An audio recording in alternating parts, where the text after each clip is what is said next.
नमस्कार.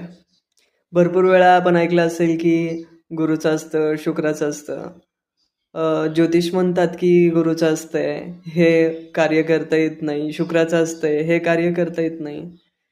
त्यांच्या त्या बोलण्याच्या मागे खूप काही जुने नियम आहेत. खूप मोठं विज्ञानसुद्धा आहे. आज विज्ञान प्रगती करतंय, परंतु जुन्या त्या नियमांचा जर अभ्यास करण्यात आला, तर विज्ञानाला एक नवीन दिशासुद्धा मिळू शकते. गुरुचं असतं, शुक्राचं असतं, या काळात शुभ कार्य का करू नयेत, याच्याविषयी सुद्धा खूप सूक्ष्म लेखन करण्यात आलेलं आहे. एकंदरीत ज्यावेळेस गुरुचं असतं असेल, त्यावेळेस मंगल कार्य करू नयेत. त्याचबरोबर विवाहादी, मग उपनयनादी कार्य करू नयेत, असा स्पष्ट उल्लेख देण्यात आलेला आहे. त्याचबरोबर वास्तुशांती, गृहप्रवेश, तीर्थयात्रा, विहीर खणणे या गोष्टी करू नयेत असं सांगितलेलं आहे. परंतु सध्याच्या काळात पंचांगामध्ये सुद्धा काही ऑप्शनल गोष्टी आलेल्या आहेत, की गुरु किंवा शुक्र दोन्हीपैकी एका ग्रहाचं असतं असेल तर मंगल कार्य चालतील.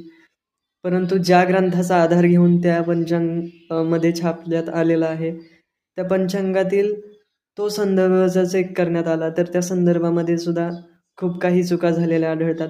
धर्मसिंधूमध्ये सुद्धा, निर्णय सिंधूमध्ये सुद्धा, तसेच मुहूर्त चिंतामणी या ग्रंथामध्ये सुद्धा असं सांगण्यात आलेलं आहे, की गुरु किंवा शुक्र दोन्हीपैकी एका ग्रहाचा असतं असेल, तरी देखील विवाहादी मंगल कार्य करता येत नाहीत. तरी देखील आपण शास्त्रामधून ऑप्शन काढतोय आणि मंगल कार्य करतोय.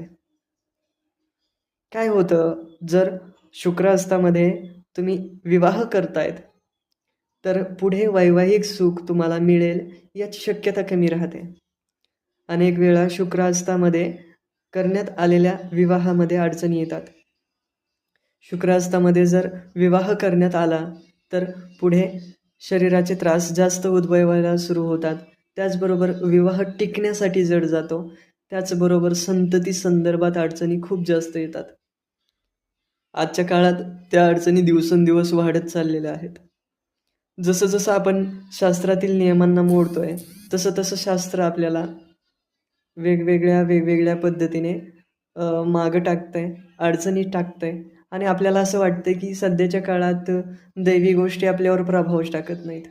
दैवी गोष्टींचा प्रभाव आहे तसाच आहे, परंतु आपण ज्या गोष्टी पाळायला हव्यात, त्या गोष्टी सध्याच्या काळात पाळतच नाहीत आणि नंतर मग 7.5 महादशा याच्यावर आपण कारणं देत बसतो.